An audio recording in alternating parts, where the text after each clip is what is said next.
Thaisa da Silveira Nascimento Matos, nasci no dia 3 de julho de 1978, uma jovem, Sim, e nasci em Brasília. Ai, minha infância foi ótima. foi. Foi, eu já tinha um irmão, né?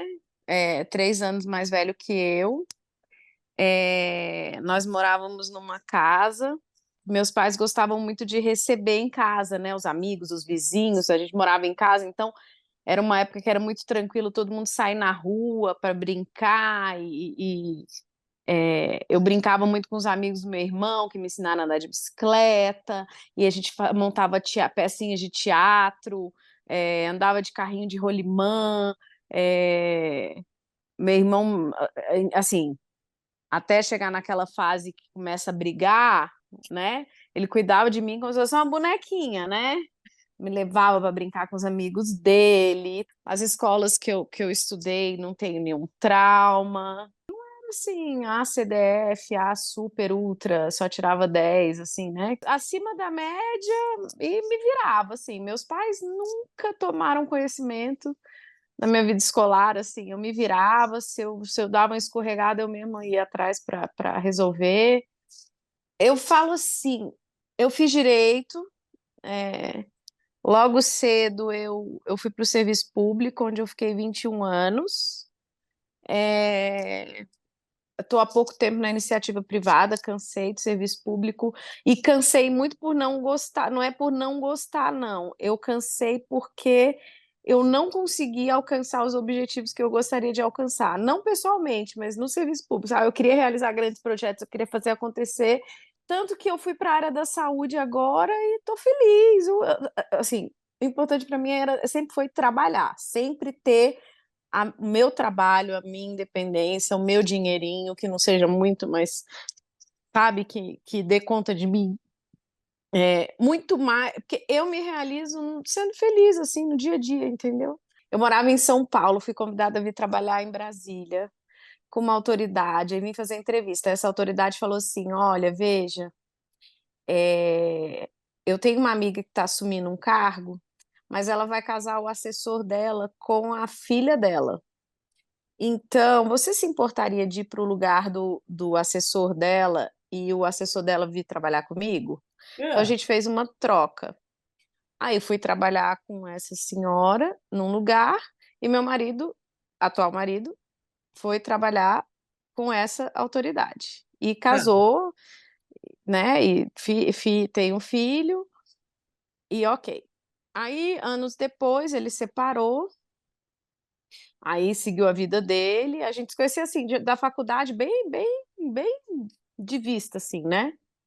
É, Aí ele separou, aí passou ano separado, eis que eu continuava nesse emprego, onde eu fiquei quase 11 anos, e comecei a trabalhar, aí o primo dele começou a trabalhar no mesmo lugar que eu, e aí ele começou, vamos sair para jantar, vamos sair para almoçar, e eu, gente, qual a chance, como é que eu vou sair com ex-genro da minha chefa, entendeu? Isso não vai dar certo, apesar de estar muito tempo separado, não vai dar certo, jamais, não, de jeito nenhum, de jeito nenhum.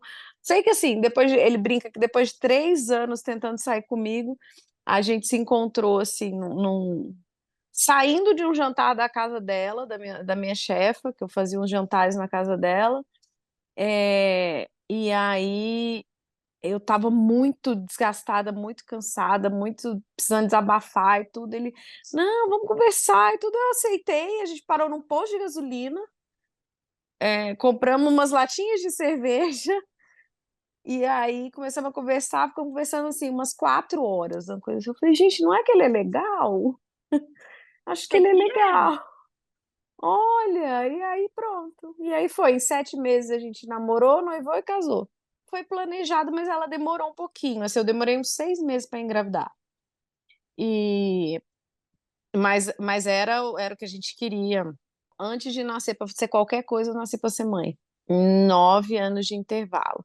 Nesses 9 anos, a gente quis muito o segundo filho. E aí, a gente, em alguns períodos desses 9 anos, assim, vou colocar assim, os 3 períodos desses 9 anos, a gente tentou assim, com disciplina, digamos assim, engravidar. Aí eu falei, vamos investigar. Aí a gente foi investigar, a gente foi numa clínica de fertilização, aí feitos todos os exames da minha parte, ele não fez os dele. Aí ele não fez os dele, o tempo passou, a conversa murchou. Aí, passado quase um ano depois, a gente começou a conversar de novo. E aí, vamos decidir, não vamos decidir? Eu falei, uai, faz os seus exames, vamos ver realmente se tem como, se não tem e tal. Ele fez os exames dele, eu fiz de novo, renovei os meus exames, a gente foi na clínica de fertilização. Aí, na clínica de fertilização, a conclusão foi: olha, vocês não têm nenhum problema assim grave para engravidar.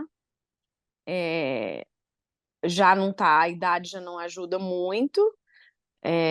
Inclusive falaram do risco de síndrome de Down por causa da idade.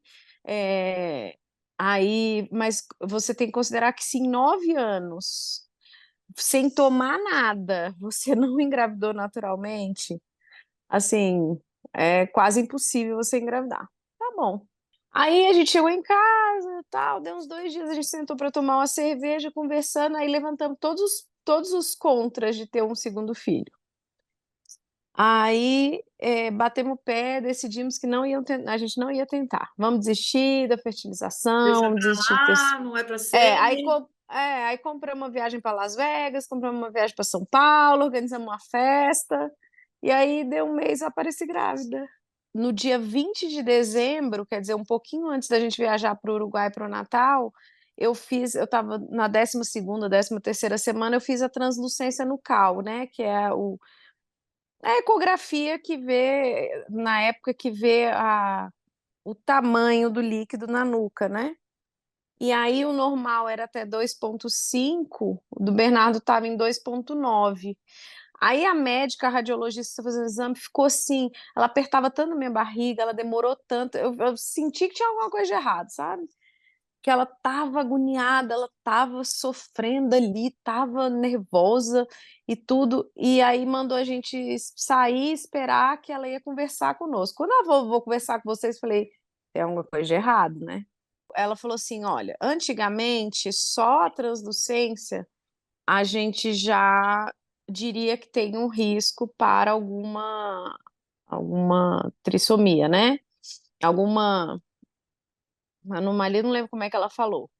Mas hoje a gente coloca numa tabela com vários outras características, tipo osso nasal. Ela falou outras características para a gente ter um percentual de chance, né? E eu coloquei os dados dele na tabela e deu 1/10 para síndrome de Down. Eu falei, 1/10? 1/10? Falei, meu Deus do céu, 1/10. Aí pronto. Aí era um misto de esperança, tipo, né? 2,5 para 2,9 é pouco, ele tem um ossinho nasal. Eu falei, não, não, não é possível. Eu falei, não, não. Aí deu uma coisa assim, de esperança, mas no fundo um medo danado. Aí eu falei com a minha médica, ela falou: olha, Thaís, eu vou te passar 3 exames. 2 se juntam a esse para a gente reavaliar o percentual de chance de ter. O terceiro, hoje, ele é um diagnóstico do Down, que é o NIPT, né? E aí, e ele é caríssimo, é quase R$ 3.000. Aí eu fiz os dois que o plano cobria, que sairia, um resultado sairia mais cedo. E aí conversei com meu marido e falei, não vou fazer o outro não, né? Esperar esse resultado desses outros dois e tudo. Ele, não, a gente vai fazer. Aí eu fui, fiz, e aí fiquei aguardando. Aí a gente viajou, mas assim, já com aquela sensação de tipo, de medo, ai meu Deus, o que vai acontecer? O que vai dar nesses exames? Aí quando saiu o resultado de um deles primeiro, já deu alterado também. Aí eu falei, pronto, vai aumentar minhas chances. Aí realmente aumentou as chances de ter a síndrome de Down. Aí quando saiu o segundo, saiu completamente alterado também. Eu liguei para minha médica, ela estava com Covid. Ela falou, Thais, eu não consigo calcular, eu preciso colocar numa calculadora todos esses resultados para te dar um percentual. Aí eu falei assim: "Ai, meu Deus do céu, não é possível". E nisso eu já estava no Uruguai. E o NIPT o resultado só saía dia 5 de janeiro. Então, assim, definitivo, eu só ia ter um diagnóstico definitivo no dia 5 de janeiro. Então eu fiquei na agonia do dia 20 de dezembro até o dia 5 de janeiro com, informações vindo parceladas, assim, sabe. Quando ela colocou na calculadora, e aí isso já era depois do Natal, já foi depois do Natal, as chances diminuíram de 1 para 4. Eu estava passando mal, né, eu estava bastante enjoada nessa época, mas assim, os momentos que eu ficava sozinha era chorando, chorando, chorando, chorando. Aí eu comecei a pensar, aí você faz um monte de pergunta, umas que até, assim, a gente se envergonha depois, mas tipo assim, a minha médica chegou até a perguntar, assim: "Você já chegou a pensar em não ter?" Falei: "Não, isso não. Isso hora nenhuma eu pensei. Nem, mas assim, nem de longe, assim, nem passou. O que passou eu não vou, será que eu vou dar conta? Como é que vai ser? Como é que ele vai ser? Como é que as pessoas vão tratá-lo? O quanto ele vai sofrer? Se ele vai sofrer? Se minha filha vai sofrer? Como é que vai ser meu casamento? Como é que vai ser minha vida? Será que eu vou conseguir trabalhar? Será que eu vou ter que parar? Eh, por quê? Por que que Deus fez isso? Será que eu fiz alguma coisa de errado? E aí, logo foi na sequência que a gente chegou do cruzeiro, eh, eu ainda estava no fundo do poço, aí veio o diagnóstico mesmo, ok, é isso, então vamos lá. Aí a gente recebeu um casal de amigos, muito amigos nossos aqui em casa, que tem um filho que é autista, tem síndrome de Asperger, não sei como é que fala. E e aí eles não passaram uma visão romantizada, sabe. É um vínculo diferente, é uma relação diferente, vocês vão aprender muito, é um amor, assim, de outro mundo, mas é muito perrengue. Aí começaram a contar e choraram, aí todo mundo chorou e tal, contaram e aí é. E aí, aos pouquinhos, eu fui transformando a minha cabeça mesmo. Só que desde o cruzeiro, eu comecei a ler muito, muito, muito, muito, assim, eu virei, assim, a especialista no síndrome de Down. Saber os 3 tipos, assim, da trissomia, o que que acontecia, as características, como tinha que desenvolver, e assim, a informação ajudou muito, as fotos ajudaram muito, os relatos das mães. Engraçado, não é um relato de como é ter um filho com Down, é um relato, o que me fez sair também, assim, um relato de que aquilo que eu estava sentindo é normal, fazia parte do processo, sabe. Ele vai nascer em junho, tá, Tá. aí eu chutaria, ela quer marcar, ela vai deixar marcada uma cesárea para o dia 29 de junho, eu faço 40 semanas no dia do meu aniversário, dia 3 de julho. Não vai chegar nas 40 semanas, ela quer deixar uma cesárea marcada para 29 de junho. Eu aposto que sinto que ele chega entre 14 e 20 de junho. Chuto essa sensação. Eu sou muito ansiosa, muito, muito, muito ansiosa, muito ansiosa. Então eu estou fazendo um exercício, comecei a fazer um exercício todos os dias para eu não dar corda para minha ansiedade. Então, assim, como que eu faço isso? Eu vivo um dia de cada vez, tentando ter pensamento positivo, que vai dar tudo certo.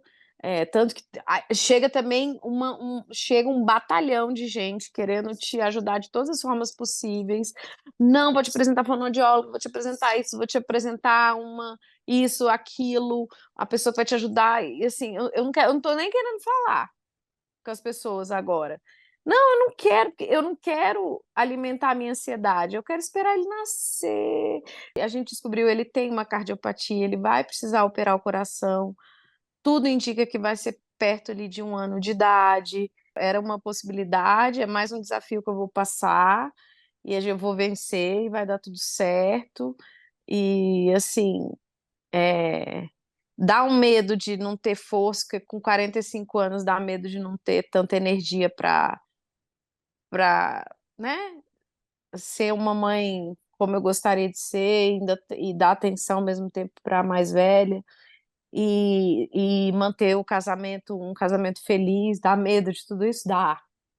Cara, eu sonho em ser feliz, assim. Eu tenho uma facilidade de ser feliz que, assim, se eu tomar uma cerveja na minha casa, estiver bem, feliz, minha filha estiver bem, se Bernardo estiver bem, se todo mundo ao meu redor estiver feliz, eu estou feliz. A sensação de que quem eu gosto está feliz, isso me tranquiliza.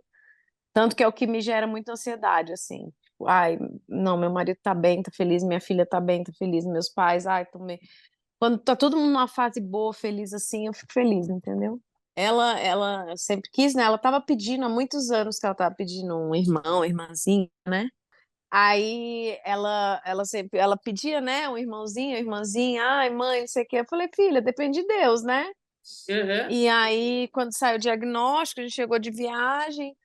Aí eu falei assim, então, filha, olha, o Bernardo tem síndrome de Down, eu expliquei mais ou menos, ele vem com umas características diferentes, né?